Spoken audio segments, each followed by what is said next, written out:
최근에 한국 교회의 화두가 마을 목회라고 하는 화두를 던졌습니다.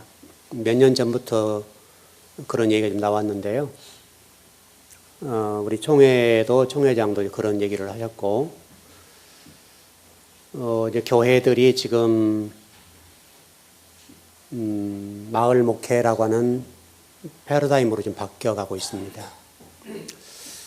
제가 지금 목회를 하는 동안에 이 목회 패러다임이 몇 번째 지금 변한 것 같아요. 앞으로도 제가 은퇴하기까지는 몇 번은 더 거쳐갈 것 같아요. 제가 그래서 한번 이렇게 그 목회 패러다임의 변전사를 쭉 확인해 보니까 초점이 교회 성장론이라고 하는데 초점을 두고 옷을 갈아입은 것 같아요. 그러니까 교회 성장론이라는 관점으로 목적을 두고 옷을 갈아입은 느낌, 아마 그런 느낌이 들어요. 그래서 조금 이번에는 이제 마을 목회라는 것으로 좀 바뀌어서 조금은 낫다 싶어요. 그동안의 어떤 목회 패러다임보다는 그래도 조금 더 성경적으로 바뀌고 있다, 이런 느낌을 받습니다. 어쨌든 그럼에도 불구하고 이 목회 패러다임이라고 하는 것들이 뭐 제가 보는 관점은 그래요. 그냥 이렇게 뼈대를 놔두고 벽만 부수는 듯한, 아니면 옷을 갈아입는, 아니면 페인트를 칠한다고 할까요? 그냥 집을 놔둔 상태로 이렇게 보면 되겠죠. 집이 이렇게 기울였다 합시다. 그냥 기울여진 집에 뭐라 받쳐놓는 격, 이런 느낌을 받아요. 아니면 뭐 페인트를 칠해서 새로운 옷으로 단장한 느낌, 그런 느낌이 많이 온단 말이죠.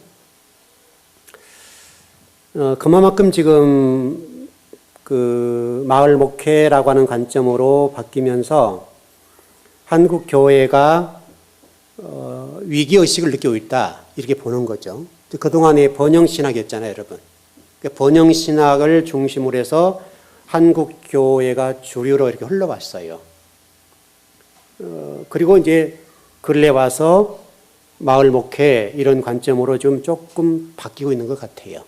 그래서 마을 속으로 파고들지 않으면 안 된다, 절박함이죠. 그만큼 이제 한국 교회가 위기 속에 있다는 얘기를 해주고 있단 말이죠.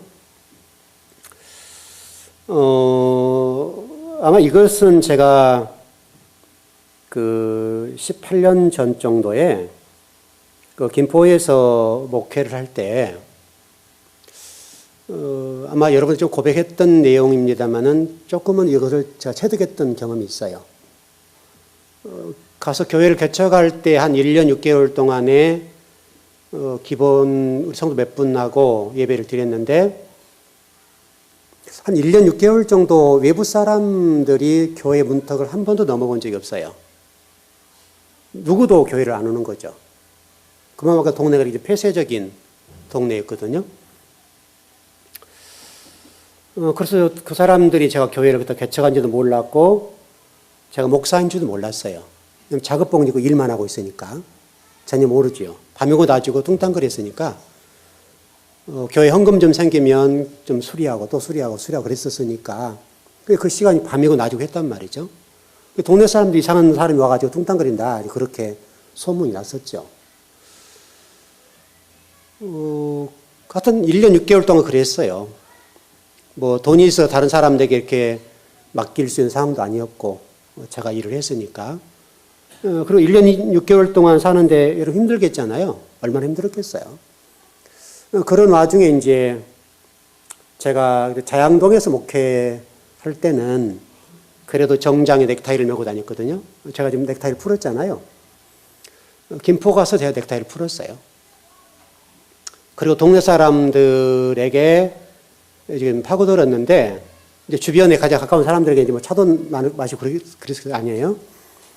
그러면서 그 사람들 뭐 집에 보일러 고장 나면 가서 보일러 뜯어가지고 수리해주고, 그 뭐 집 같은 거 좀 이렇게 고쳐주고, 이런 일들을 계속 했단 말이죠. 그것을 한참 했어요. 이 사람도 부르고 저 사람도 불러서 가서 보일러 다 완전히 해체해가지고 안에 부속들을 다시 다 뜯어서 청소해주고, 이렇게 해주고, 집들도 수리도 좀 해주고, 그렇게 됐었죠. 그렇게 저렇게 하면서, 아, 이 사람 목사구나. 이렇게 알게 된 거죠. 그래서 이제 사람들이 찾아오기 시작하고 그렇게 됐는데, 그때 아마 찾아온 사람들 가운데 상당수는 술 사달라고 온 분이 많아요. 저한테 와서, 목사님, 소주 한 병만 사주십시오. 이제 없는 분들이잖아요. 그런 분이 계셨으니까. 연세 드신 분이셨는데, 지금도 얼굴이 기억이 나요. 18년이 지났습니다만은, 아마 지금 정도면 돌아가셨겠죠. 그 정도 와서, 부인은 술을 절대 못 먹게 하니까, 와서 소주 한 병 사달라고. 그러면 제가 지금 기억하는 반병을 드시고 반병을 놔두고 갔던 것 같아요. 딱 한 잔. 그리고 그 다음날 또 한 잔 마시고 가시고 그러셨고요. 한 분은 제가 이름도 지금도 기억하는데 이게 혀가 절반이 없는 분이 계세요. 혀가 그 혀암이죠. 혀암으로 혀를 절반 자르셨는데 그분은 와서 막걸리 사달라고 그래요. 막걸리 사주고 교회에 들어와서도 이렇게 마시고 막 이제 그렇게 된 분이죠. 근데 이제 혀가 없으니까 여러분 얼마나 불편하겠어요. 말도 뚜렷하지 않지만 이 물 한 모금 마시는데도 마음대로 안 돼요. 왜냐면 혀가 잡아줘야 되잖아요. 그러니까 이게 흘리면서 드시는데 그분이 또 이렇게 저하고 친하게 지나고 그분이 저한테 항상 동생 그렇게 하시고 와서 술 막걸리 드시고 하시고 같이 그랬던 기억이 납니다. 지금도 아주 생생합니다. 그때 저희 교회가 굉장히 어려웠으니까 그때 수고하신 분도 계십니다만은 어떻든 동네에 소문이 좋게 났겠죠. 그렇게 저렇게 소문이 나서 한 분, 두 분 이제 채워지기 시작한 거죠. 그래도 교회 재정이 어려우니까 먹고 사는데 힘들었어요. 우리 딸들이 지금 이제 33인데 그때 고등학교 다닐 때죠. 아들은 아마 중학교 다닐 때 그 정도 되겠죠. 돈이 막 많이 들을 때잖아요. 학원을 보낼 수가 없는 상황이에요. 학원을 못 보냈어요. 고2 때까지 학원을 보낼 생각도 못하고 어려울 때입니다. 먹고 사는 것 자체가 그럴 때는 좀 쉽지 않았고요. 교회 헌금 생기면 수리하고 이런 정도니까 굉장히 어려웠죠. 지금도 제가 여러분에게 고백드렸으면 지금 이 권사님 살아계실 거예요. 제가 인사를 못 드린 죄송한 부분인데 한 권사님이 홀로 되시는 분이셔요. 그분이 우유 배달하신 분이에요. 아마 여러분이 한번 얘기했을 거예요. 정말 까마귀예요. 잊지 못할 분이에요. 제 목회 평생에 가장 어려울 때니까 이분은 절대 못 잊을 것 같아요. 아마 죽는 그 순간까지 그렇게 되지 않겠나 싶은데요. 제가 이제 목사인 줄 알고 찾아오셔서 이제 사정을 알게 되고 그러시면서 식당 같은 데 우유 배달하고 이렇게 다니시잖아요. 이제 그 전날 팔고 남은 것들 수거에다가 저희 가족들 먹고 살도록 일주일 동안 먹고 살았어요. 그거 가지고 밥도 그래다 주고 동태찌개 그런 것도 있잖아요. 고등어찌개 이런 것들 김치들 다 그래다 주셨어요. 그거 가지고 일주일 먹는 거예요. 밥 데워서 먹고 남으면 그거 말려 가지고 미숫가루 만들고 그리고 그거 빻아서 먹고 그때 가장 어떻게 보면 어려울 때인데 어떻게 보면 가장 하나님의 사랑을 많이 받았던 때예요. 이해되시죠?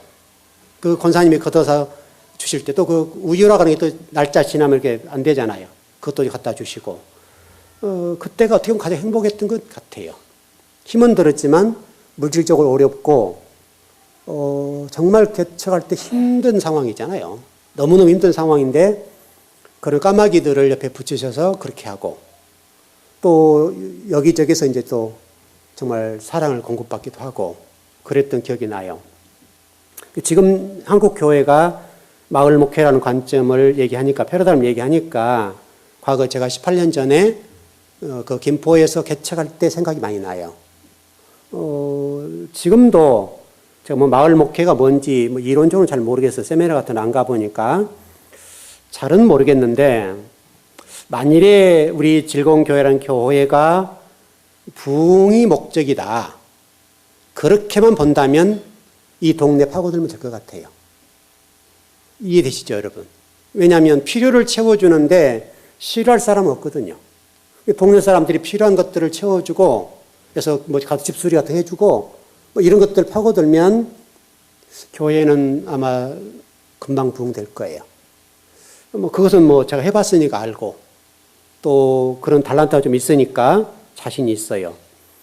근데 어떻든 지금 제가 저에게 주어진 하나님의 소명이라고 하는 것들을 관점에 볼 때, 저는 그것보다 더 중요한 것이 교회 부흥의 목적보다는 하나님 말씀을 탐구하는 쪽으로 봤어요. 제가 목회라고 죽은 그 이후에라도 한국 교회에게 조금이나마 하나님 말씀에 관해서 영향력 있고 지혜가 펼쳐지는 어떤 그런 부분이 있다면 그게 훨씬 더 클 것이다. 이렇게 보는 거죠. 그래서 어떻든 간에 제가 번영신약이라는 관점에 지금까지 관심 두지 않고 오직 강단 속에서 말씀만을 전해왔던 그런 목회를 해왔어요. 그러니까 지금 한국교회 18년 전에 했던 목회 패러다임을 하고 있는 거죠. 가능해요. 정말 그게 부흥이라는 목적으로 그렇게 되면 가능하다고요. 그렇게 해서 제가 김포에서 한 4년 있었는데요. 뭐 교회가 크지는 않았습니다. 뭐 가정교회 이런 형식에서 크지는 않았지만은 나중에는 의자가 채워져서 앉을 자리가 없었어요. 그때 성도 수로 상당히 많은 거죠. 작은 교회에 그 정도면 그 동네에서는 엄청난 거예요. 굉장히 그래서 교회를 건축해야 되겠다 할 정도가 돼버렸죠. 그러다가 제가 이쪽으로 넘어가게 됐는데 그런 것 같아요. 지금도 만일 그런 쪽으로 한다고 한다면 가능하지 않겠는가 싶어요. 자, 오늘 좀 말씀을 들어가 보죠. 목회 패러다임이라고 하는 걸 제가 좀 설명을 드리다 여기 왔는데, 목회 패러다임이라고 하는 것들이 유행 따라 변하는 것들을 보면서는 안타까워했던 입장이에요. 그래서 제가 아마도 계속 변할 때마다 그 얘기를 많이 했었어요. 그래서 우리가 지난 시간에 이어서 성경적으로 어떻게 그러면 목회 패러다임이 바뀌어야 되겠는가 라고 하는 것을 접근해 보려고 그래요. 지난주에도 가인의 목회, 그걸 좀 중점적으로 했었고, 오늘은 아벨이라는 것좀 더 가겠습니다만, 어떻든 일단은 시간 되는 대로 일단 가인 쪽을 좀 초점을 두고 말씀을 드린 다음에 아마 다음 주 정도에 아벨 쪽으로 넘어가지 않겠나 싶은데요. 어떻든 가인의 목회라고 하는 이 패러다임이 어떤 것인가, 그걸 정확하게 우리 좀 짚어보자. 그리고 우리가 지금 신앙생활하는 데 있어서 우리가 어떻게 신앙을 해야 될지에 관해서 좀 정리를 해보자. 이렇게 볼 수 있어요. 그러니까 가인의 목회와 현대 목회를 이렇게 볼 때 복음 중심이냐 생명 중심이냐 아니면 종교 중심적인 교회가 될 것이냐, 이 차이 같아요. 그동안 한국 교회가 쭉 흘러오는 과정들을 우리가 좀 보면 번영신학 또는 교회 성장론이라는 관점을 볼 때에 가인 쪽에 가까워요. 훨씬 가인 쪽이에요. 그래서 종교라고 하는 관점이 핵심이었어요. 종교가 굉장히 잘 전달되는 그런 모습으로 여기까지 온 것 같아요. 그러니까 우리가 이 가인이라는 종교와 목회라는 관점을 우리가 좀 잘 볼 필요가 있어요. 여러분 창세기를 한번 보시자고요. 창세기 4장 18절입니다.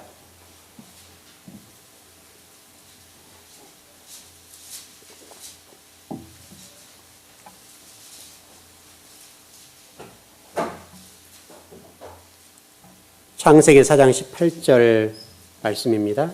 여러분 19절도 봐야 되니까 한번 그래 놔두십시오. 네, 가점 시작. 에녹이 이랏을 낳고 이랏은 무야엘을 낳고 무야엘은 무드사엘을 낳고 무드사엘은 라멕을 낳았더라. 지금 이렇게 되어 있습니다. 계산해보면 가인의 후손들의 종교가 아주 잘 전해졌다. 이제 그 얘기인데, 놀랍게도 지금 가인의 종교가 4대가 될 때에 교회가 세워집니다. 성막이 세워집니다. 웅장한 성막이 세워져 19절을 봐보세요. 라멕의 두 아내를 맞이하였으니 하나의 이름은 아다요, 하나의 이름은 실라다. 그렇게 지금 되어 있습니다. 네, 20절, 24절 한번 보시죠. 이게 굉장히 중요한 본문입니다. 네, 시작. 아달은 야발을 낳았으니 그는 장막에 거주하며 가축을 치는 자의 조상이 되었고 그의 아우의 이름은 유발이니 그는 퉁수와 수금과 퉁수를 잡는 모든 자의 조상이 되었으며 실라는 두발가인을 낳았으니 그는 구리와 쇠로 여러 가지 기구를 만드는 자요 두발가인의 노인은 나아마였더라.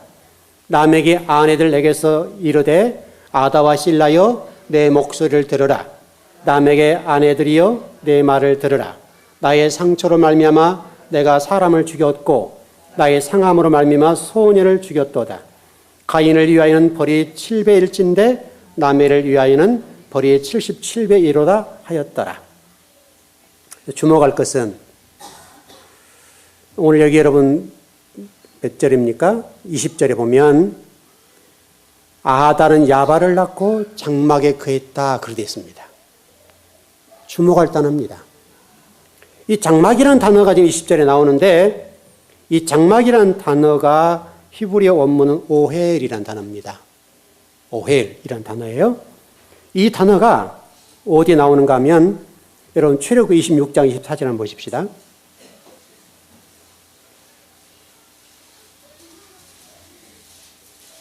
출애굽기 26장 24절입니다. 장막이라는 단어를 좀 풀어보는 거예요. 관용 같은 연결된 말씀입니다. 출애굽기 26장 24절입니다. 예, 시작. 붉은 물들인 순양의 가죽으로 막의 덮개를 만들고 14절. 24절 했어요? 14절입니다. 예, 14절 시작. 붉은 물들인 순양의 가죽으로 막의 덮개를 만들고 해달의 가죽으로 그 윗덮개를 만든지니라. 이건 뭐 하는 장면이죠? 성막 만드는 장면이죠? 똑같아요. 자, 그 다음 29장 11절.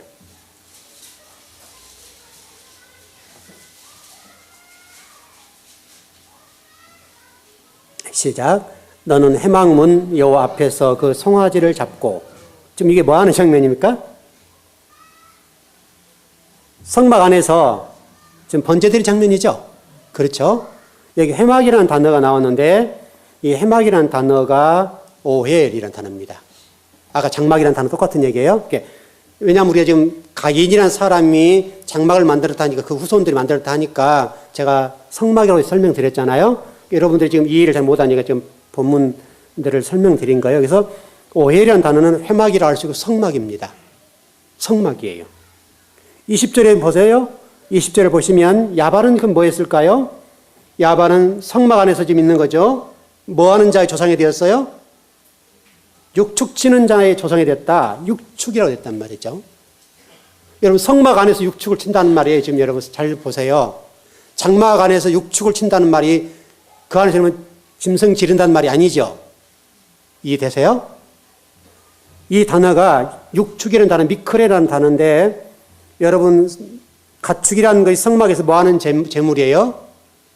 예배드리는 제물이잖아요, 여러분. 그러니까 여러분 우리가 아는 대로 그 후손들이 지금 가축 치는 자의 조상이 됐다 이 말은 가축을 많이 해서 지금 이런 짐승을 많이 키웠다 이런 말이 아니란 말이에요, 여러분. 이 말은 성막, 장막 안에서 지금 후손들이 제물을 드린 장면이라고요. 그런 장면을 이해하셔야 돼요. 그러니까 여러분 지금 가인이 에녹을 하나님께 드렸지요. 지금 에녹을 드렸다는 말을 주목하셔야 돼요, 여러분. 4대째 내려오니까 지금 성막이 생겼어요. 교회가 생겼다, 교회가. 성막이 이렇게 웅장하게 생겼단 말이죠. 그리고 성막을 세운 다음에 가축을 치는 자 조상이 나왔어요. 성막 안에 제물을 드리는 장면이에요. 여러분, 지금 가인의 후손들이 목회자를 대량 생산하는 거예요. 대량 양산하고 있는 장면이에요. 얼마나 지금 가인 후손들이 종교적으로 하나님 앞에 예배하는 자가 됐는가 그걸 설명하는 거예요, 여러분. 다만 아쉬운 것이 종교라는 관점이에요. 여러분 4장 21절에 보면 야발의 아우인 유발이 수금과 퉁수를 잡는 조상이 됐다. 뭐예요, 여러분? 수금과 퉁수는 뭐예요? 지금 우리 시대로 얘기하면 찬양이에요, 여러분. 악기요. 악기를 갖고 있단 말이죠. 예배 드리는 데 있어서 지금 이 가인의 후손들이 얼마나 지금 종교적으로 하나님을 철저하게 섬기고 있는가를 설명을 드리고 있는 거예요. 지금 이 사람들이 지금 종교라는 관점으로 가인의 후손들이 4대가 되니까 성막에 세워지고 그 다음에 짐승을 드리고 제물을 드리고 악기를 드리고 지금 교회의 시스템이 세팅됐다 이 말이에요. 중요한 문제예요, 여러분. 지금 이 모습이 마치 지금 현대 우리 모습과 조금도 안 달라요. 요즘 여러분 너무 한국교회 예배가 시끄럽죠? 너무 시끄러워졌어요. 좀 이렇게 경건성이 많이 없어졌는데요. 물론 악기를 동원해서 하나님을 찬양하는 아름다운 모습들이에요. 그런데 이 가인의 후손들처럼 여러분 가인 이 신앙을 잘 보세요. 가인이 낳자마자 아들을 하나님께 드려요. 에녹이죠, 여러분. 여러분 에녹이 또 한 사람 나오죠. 그 에녹을 드릴 때와 여기가 굉장히 시간적인 차이가 많이 나요. 정통적인 하나님의 아들들이 난 에녹과 여기 가인 난 에녹은 달라요. 이름은 똑같다고요. 봉헌된 자예요. 가인이 아들을 낳자마자 하나님께 아들을 바쳤어요. 얼마나 충성스럽게 보입니까, 여러분? 그리고 그 후손들도 철저하게 성막 안에 살면서 하나님께 제사하고 예배하고 충성스러운 가문으로 자랐다는 말이에요. 여러분, 종교라고 하는 틀 속에서 보면 이 굉장히 좋을지 모르지만은 복음적인 생명적인 관점에 보게 되면 이 종교의 무서움이에요. 가인의 후손을 통해서 지금 우리 이 시대에 우리에게 주신 메시지예요. 여러분 22절을 봐보세요. 신라는 두발가인을 낳았는데 그런 구리와 쇠로 여러 가지 기구를 만들었다라고 됐어요. 만드는 조상이 됐어요. 기구. 호레시라는 단어인데요. 이게 동이에요, 동. 여러분 구리와 여기 뭐라고 됐습니까? 구리와 세로라는 단어를 통해서 단어를 한번 보십시다. 출애굽기 26장 11절입니다.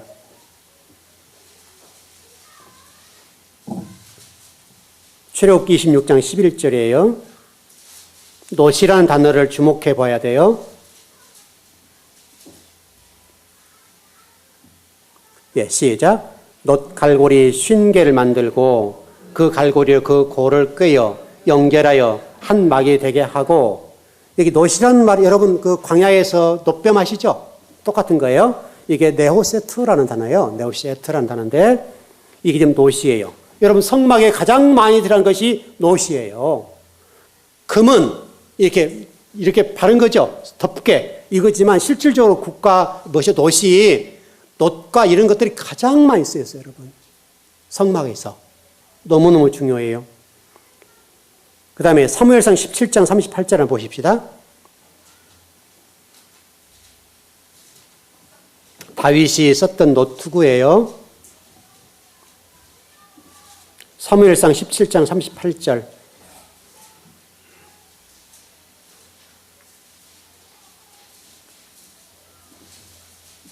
사무엘상 17장 38절입니다. 네, 시작. 이에 사울이 자기 군복을 다윗에게 입히고 놋투구를 그의 머리에 씌우고 또 그에게 갑옷을 입혔다. 그래 됐습니다. 그러니까 놋과 철이라고 하는 것들이 여러분 어디에 써있다는 얘기예요? 성막에 써있다는 말이에요, 여러분. 전부 다 성막 얘기를 하고 있어요.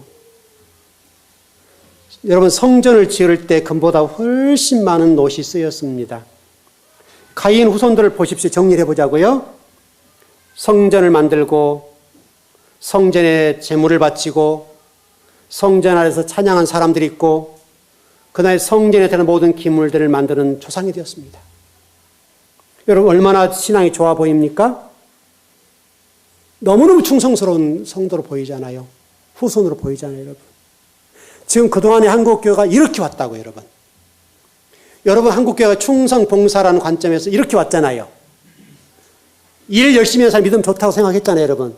그거잖아요. 여러분 가인처럼 그동안의 한국교회가 이렇게 왔단 말이에요. 이 사람들이 한국교회 주류예요, 주류. 주류로 끌고 왔어요. 이 사람들이 6장까지 연결돼요. 창세기 6장으로. 여러분 창세기 6장에 누가 나옵니까? 창세기 6장에 누가 나오죠?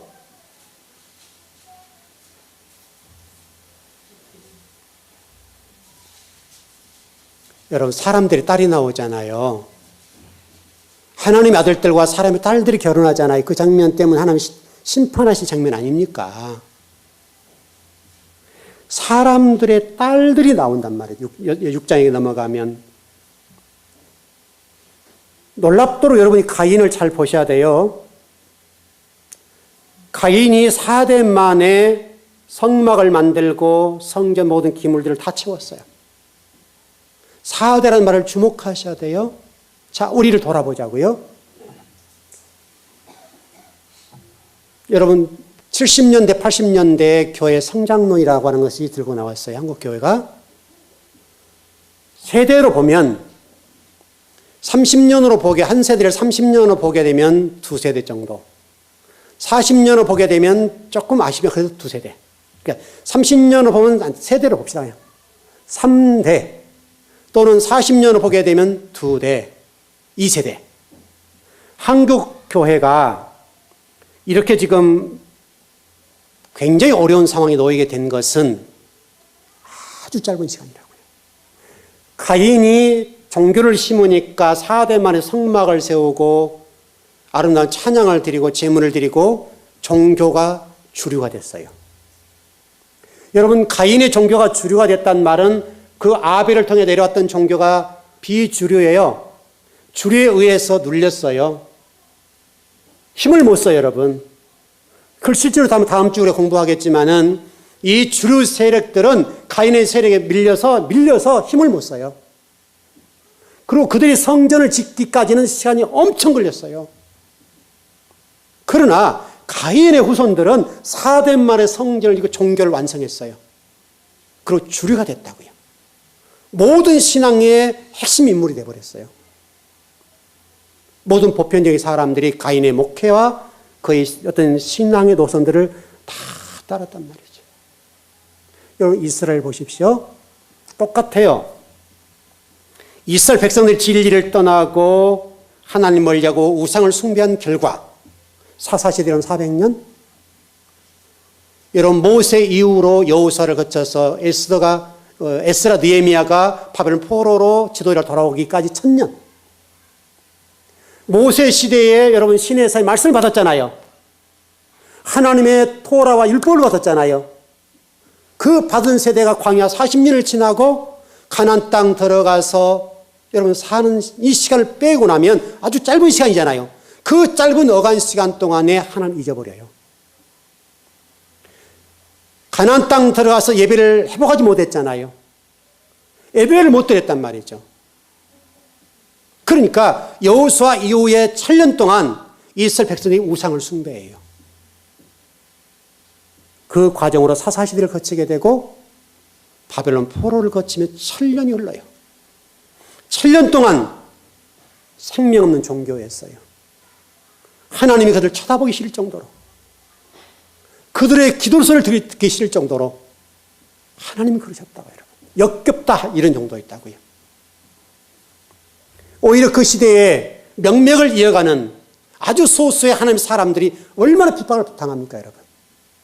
그때 참 선지자들이 어떻게 됩니까, 여러분? 거짓 선지자에 의해서 참 선지자들이 죽임을 당하잖아요. 그 시대에 여러분. 모세 이후에 잘 생각해 보세요. 모세가 시내산 올라가서 말씀을 받아서 내려온 그 이후에 광야 40년과 그 이후에 여호수아 시대, 그리고 여러분 7년 동안에 진리가 선포되지 않고 예배가 회복되지 않으므로 종교가 확산돼 그것들이 종교로 확산돼 나가잖아요, 여러분.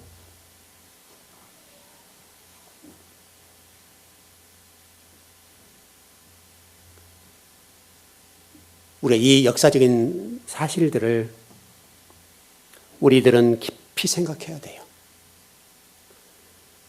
예수님 여러분 이 땅에 오셔서 첫 번째 선포하신 말씀이 뭡니까? 회개하라, 천국이 가까웠다. 물론 자신이 오셨다는 걸 선포한 부분도 있습니다만은 천국이 가까웠다는 거예요. 여러분, 예수님께서 오신 그때 어떤 일들이 벌어졌습니까? 뭐가 주류였습니까, 여러분? 종교가 주류였습니다, 여러분. 바리새인들, 제사장들, 서기관들, 사두개인들, 유대인들, 종교가 주류였어요, 여러분. 예수님께서 복음을 전하고 생명을 전하고 진리를 전하니까 그들이 어떻게 합니까, 여러분? 예수님을 십자가에 못 박습니다. 죽입니다.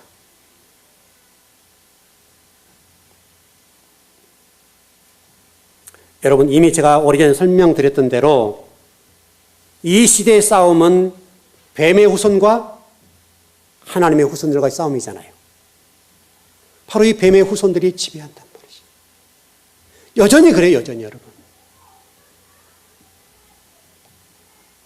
여러분들은 이 시대 속에 우리가 신앙을 지킨다는 거 만만하지 않다는 것을 인정하고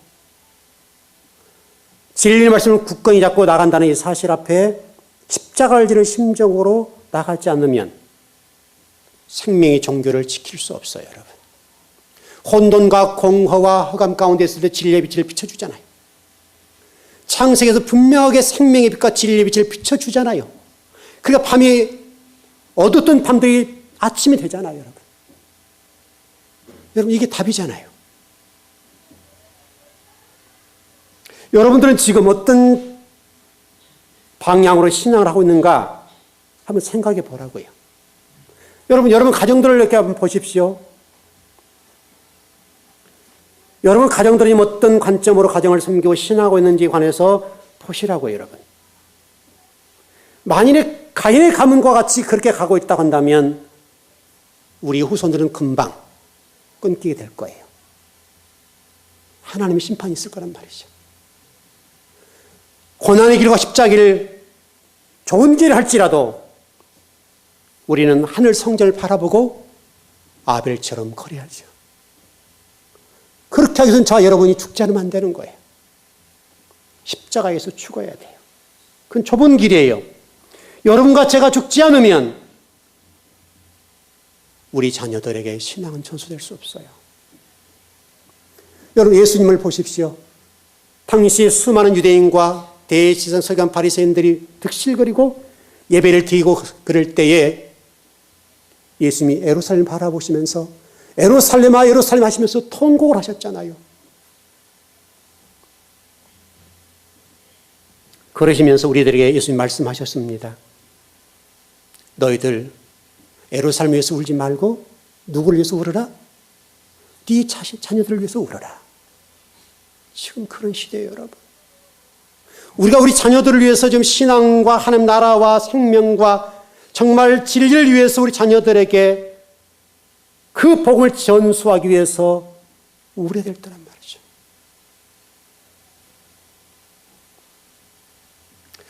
저는 개인적으로 한국교회가 너무나 멀리 왔다.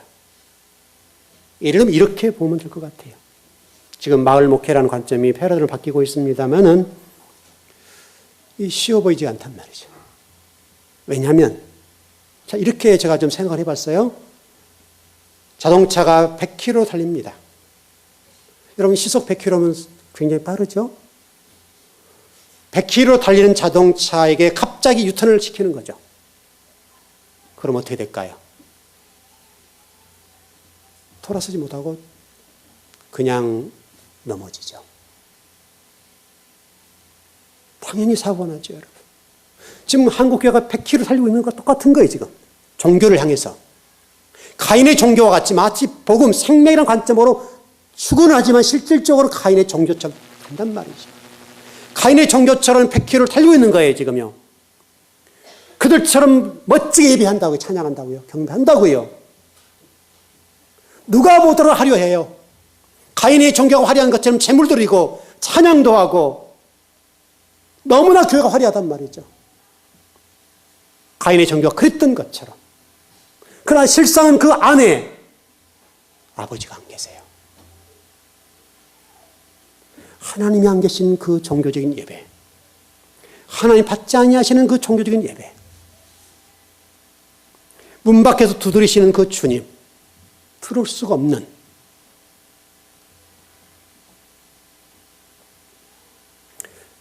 여러분과 제가 우리 자녀들과 우리 교회의 미래를 위해서, 한국교회 미래를 위해서 이거는 통곡할 수밖에 없어야 돼요. 울어야 돼요. 그동안에 우리 한국교회가 번영신학이라는 관점에서 성도들이 환호했어요. 왜냐하면 우리도 잘 살겠구나. 여러분 그런 초점이었잖아요. 저렇게 말씀을 전해주니까 우리 잘 될 것 같다.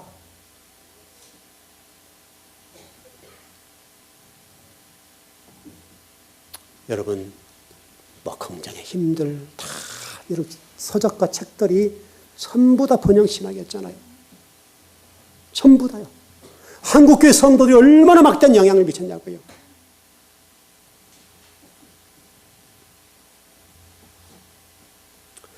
여러분 그 회개라고 하는 것을 이렇게 정의를 하죠. 신학적인 용어로 좀 빌어서 설명을 드리면 회개라고 하는 것은 관역이 빗나갔다 그러잖아요. 관역이 빗나갔다 그래요. 그런데 이 회개라는 단어를 히브리어로 보니까요. 색달라요. 이렇게 돼 있어요.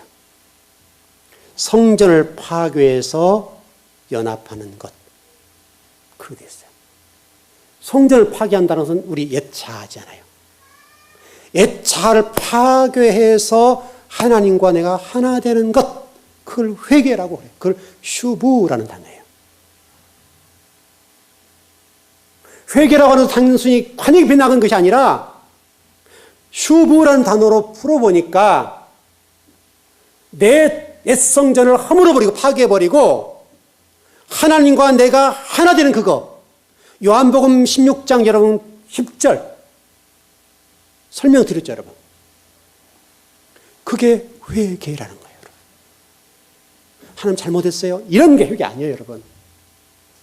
그건 뉘침이에요. 뉘침. 진짜 회개는 나의 옛자를 파괴시켜버리고 하나님 말씀과 내가 하나 되는 거, 예수 그리스도 내가 하나 되는 거, 하나님과 하나 되는 거, 그거라고요 여러분. 여러분 예수님과 그 변화산에 올라가신 거 아시죠? 누가 올라갑니까? 모세와 엘리야와 주님이 올라가시죠. 그런데 여러분 변화산에 누구만 올라가셨습니까? 나머지는 다 못하잖아요. 그 역할들을.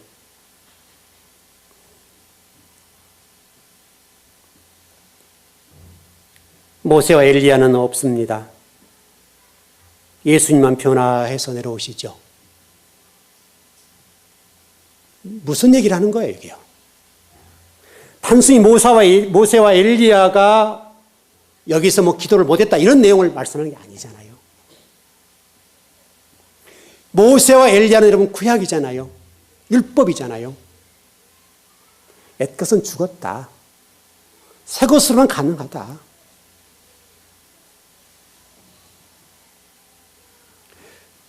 나라고 하는 정체성을 깨부셔야 된다. 그것을 거기에서 설명하는 거예요. 오직 예수님만 변화산상에서 변화하시고 내려오셨어요. 모세와 엘리야는 못했다고요.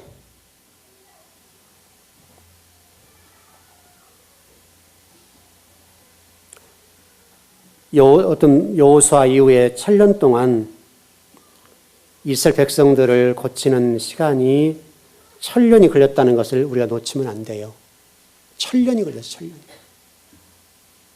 우리가 신앙교육하면 잘못하면 우리 가운데 예배가 깨어지고 예배가 죽어버리면 그 하나 때문에 7년이 걸려서 회복할 수도 있다고요. 심각한 얘기죠.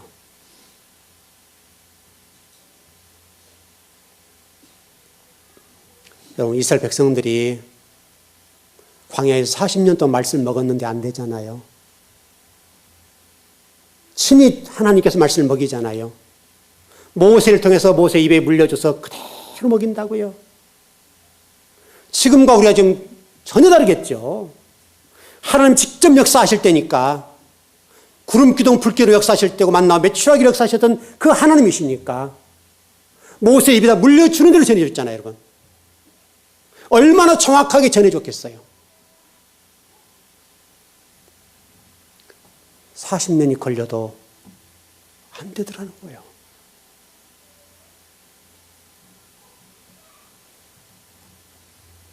왜냐하면 애굽에서의 400년 동안에 자자손손 내려온 전통적인 문화와 종교와 가치관들을 가지고 있는 동안에는 안 되더라라고 하는 것이 성경의 가르침이에요.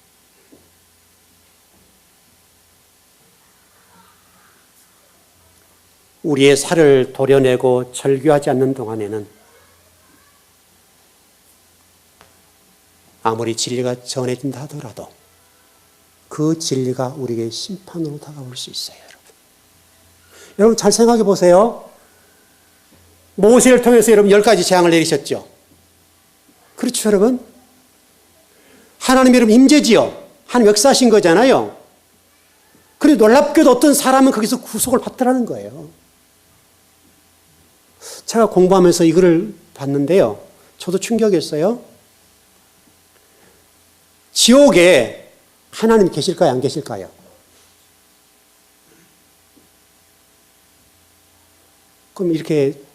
그럼 천국에는 하나님 계실까요? 안 계실까요? 계시죠? 그럼 지옥에는요? 이건 어려운 질문이죠.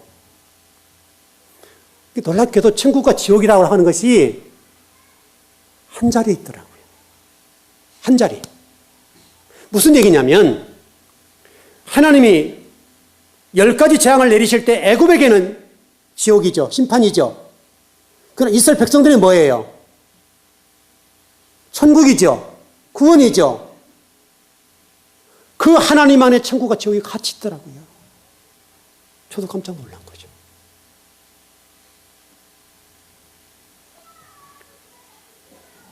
계시록을 공부하면서 정말 놀랄 일이 많아요.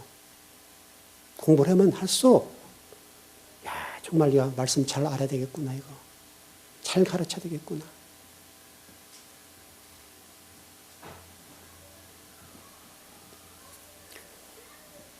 똑같은 하나님의 말씀이 선포되어도 어떤 사람에게는 구원이 되고 똑같은 진리를 전해도 어떤 사람에게는 심판이 되어버린다니까. 그게 무서운 거예요.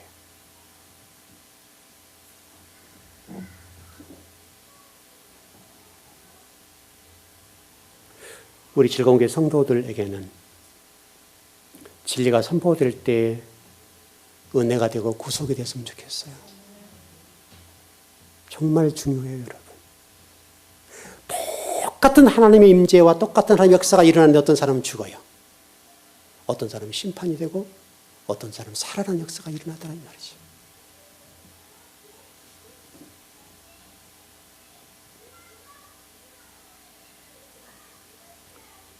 여러분 자신과 여러분 자녀들을 위해서 주님 말씀하신 대로 우십시오. 울부짖어야 된다고요. 집 나간 탕자를 기다리신 그 아버지 심정으로 여러분 자녀들 위해서 우셔야 돼요.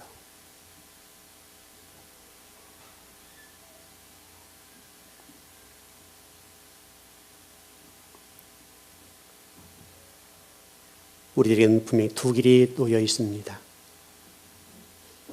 한 길은 생명의 길이고 한 길은 죽음의 길이 놓여 있습니다. 그건 우리가 선택해야 됩니다. 여러분들이 가인의 길을 따라가면 당장은 좋아 보일 겁니다. 당장은 그게 축복으로 보일 겁니다. 주님 말씀하신 대로 그건 넓은 길이에요. 그러나 신앙의 길은 협착해요. 좁은 길이에요. 그 길은 아무나 갈 수가 없어요. 성경 역사와 지금 세계 역사 속에서 꾸준하게 성경에 기록된 대로 하나님의 사람들의 길은 좁았어요. 앞으로도 좁아요. 넓지 않아요, 여러분. 함과 셈과 야벳과 똑같아요, 그게 또. 여러분, 셈족의 함에 의해서 얼마나 많은 고통을 겪습니까, 여러분? 여러분, 이사야 선지자의 대선자를 보십시오. 하나님의 백성들, 하나님의 자녀들은 미미하게 올라가요, 미미하게. 지금도 똑같아요. 높지 않아요, 여러분. 좁은 길이에요.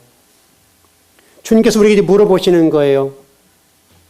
네가 걷고 있는 가인의 길이니 아니면 아벨의 길이니? 아벨의 길은 죽음이에요. 죽어야 살아요, 여러분. 여러분이 죽어야 사는 것이에요.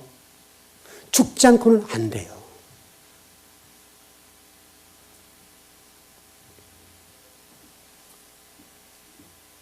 결론을 정리해 보겠습니다. 하나님은 지금 우리들에게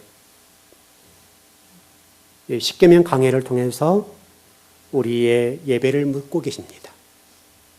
너희들이 드리고는 예배는 어떤 예배니? 가인의 종교의 예배를 따라가니?